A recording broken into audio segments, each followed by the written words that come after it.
I'm gonna say this week, WWE wins kind of by default, and just by having um the a good show with Shawn Michaels and for not having as much stupid shit, I guess, as TNA had this week. All right, we're gonna start off.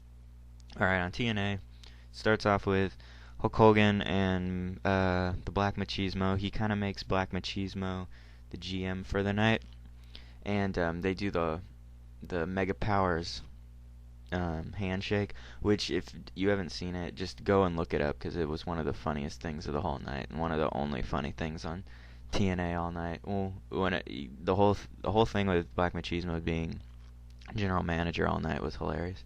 Um, Next, the Wolfpack comes out with the new with Wolfpack music, the old school Wolfpack music, but one problem, their new fucking ring interviewer is Bubba the Faggot, fat ass, lard sponge, fat bastard. Fucking hate him. And if he's gonna be with the Wolfpack, honestly, I'm gonna be fucking. I'm not gonna like the Wolfpack very much for very long, as long as he's with them. Anyway, the Wolfpack. They ask Eric Young if he wants to join the pack, and he denies that. So then there's a cage match later with RVD and Jeff Hardy for later that night. And it's like when they did a run-in on the Wolfpack and Bubba Love Sponge, and they fucking missed him. They didn't beat him up at all. Like they made it like they were going to, and then they didn't. It was pretty much bullshit. But I think Eric Young will eventually join the Wolfpack. I mean, I think they'll eventually just put him in there because I don't think they can. I don't know if they can do anything with Eric Young. It seems like they don't know what to do with him. Anyway, over on WWE, a stupid promo with fucking Roy Tista and John Cena fucking talking shit about, oh, I'm gonna take your spinny belt again.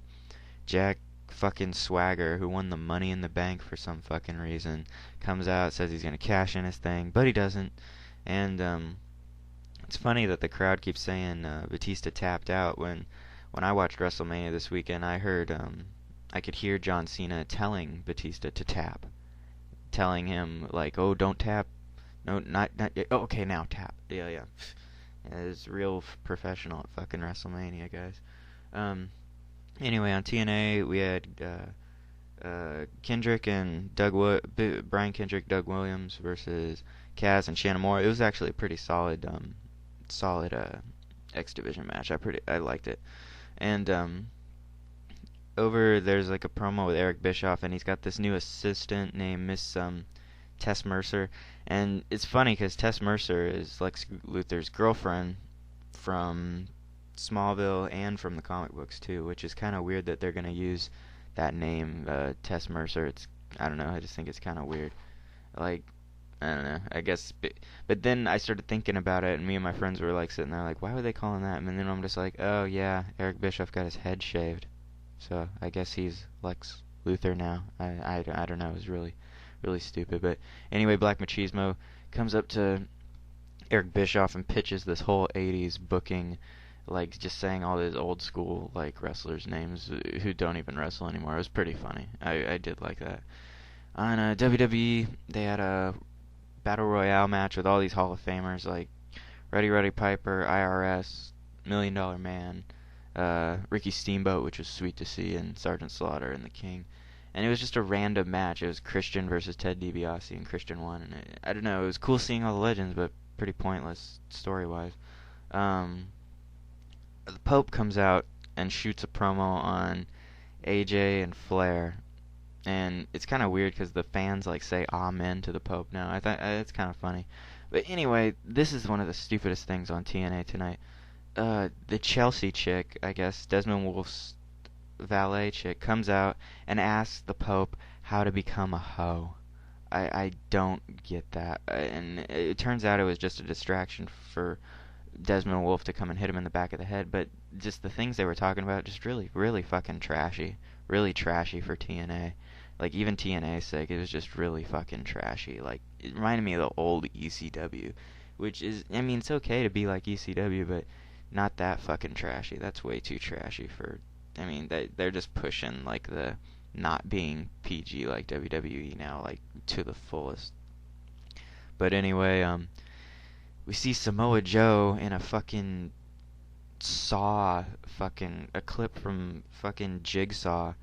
Samoa Joe's crying, talking about whoever fucking, I guess, kidnapped him. I don't know. It was really fucking dumb, though. I mean, apparently Samoa Joe's casted in fucking Saw 7, so look forward to that shit. And then, over on WWE, they had a Divas hot tub match with Rob Corddry. And then fucking Mark Henry comes out in a Speedo, along with Hornswoggle in a Speedo. I don't know. It was really, that was another fucking dumb thing tonight. That was WWE's one dumb thing for the night. And then Triple H comes out crying. It's like simultaneously, Samoa Joe's crying, and Triple H is crying. So Triple H is crying about Shawn Michaels leaving, and then Sheamus comes out and hits him with a pipe. I thought that was pretty good, though. I mean, I really liked it. I hope Sheamus actually fights The Undertaker next year at WrestleMania, and I hope fucking Undertaker beats him. I hope Sheamus becomes one of Undertaker's 19th victim, hopefully. I think it'd be good to put over Sheamus, and, The Undertaker needs more big guys to fight, I think. But anyway, so over on TNA, they start up the Freak Show. And if you don't know what happened, I mean, just go look it up, the thing with Orlando Jordan. I'm not going to talk too much shit about it. I guess, apparently it's getting really good press on the bisexual side of things, I guess they're really digging it. Like, I guess bisexual wrestling fans or the gay wrestling community, I guess it's really digging it. Apparently, the wrestlers aren't digging it, though. Ric Flair's really hating this, and a couple other wrestlers have problems with it. I don't know. I don't know what to say. I mean, I guess TNA is going to go for the bisexual gay demographic, while WWE is going for the PG children's demographic. I mean, whatever. I mean, I don't get how it's getting positive press. I mean, I guess because all the gay wrestlers they've had over the years, like Billy and Chuck and shit like that, it wasn't legit, and now it's finally legit. So I guess like the gay community's backing it up or some shit. Whatever. Anyway, what do we got? Tara versus Daphne, first blood match. It was pretty good. It was pretty good match. Daphne's going from being like the cool crazy that she used to be, from like to the like abyss, really lame, corny crazy, and I really don't like that. I like the old Daphne. But anyway, Tara hits her in the head with a toolbox. She starts bleeding, and Daphne starts going crazy, like licking the blood and stuff. And Tara's like, "Oh, you're crazy." I think it's kind of weird because Daphne's now playing the crazy girl when Victoria used to be the crazy girl in WWE, and now she's the Spider Girl in TNA. It's kind of weird. But I think I can totally tell that WWE, they knew that TNA taped this part already, because right when the Divas, right when this is going on, there's a Divas 10 women WrestleMania rematch. And then that's happening right as the First Blood's going on. So they knew that they were going to have that First Blood match right then. So now they're having a Divas match, so they put on the girls at the same time. Even though they're not afraid of TNA, they still are pushing and going like towards their competition, which is kind of weird, like trying to compete with them on whatever they're showing at the time. It's kind of weird. AJ versus Jeff Jarrett was a solid match. Bischoff came out with a guitar, threw the guitar to AJ, and Jeff Jarrett takes the guitar, is about to hit Eric Bischoff in the head. So AJ goes for the low blow, and AJ hits his hand on one of the tuning pegs on the guitar, busts his hand open, he's bleeding all over the place. It's pretty crazy for like an accident and shit to happen like that. But anyway, the Bret Hart came out, said he was leaving on WWE, and then Miz Show comes out and kind of challenges him, and then they end up fighting the Hart Dynasty. Pretty good match. I wouldn't mind if Bret Hart started becoming the Hart Dynasty's manager. Be pretty cool. Black Machismo came out, had a match with Beer Money. It was a handicap match, and then at the end he wins, steals Beer Money's beer. I thought that was pretty funny. Hernandez, last week I didn't talk about Hernandez. He's being sent to AAA pretty much with, I think Mr. Kennedy might go with him too, and a couple other people.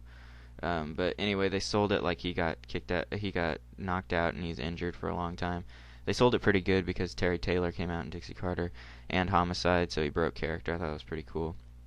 But fucking Ed Ferreira does not need to be on TV. Get him off my fucking TV.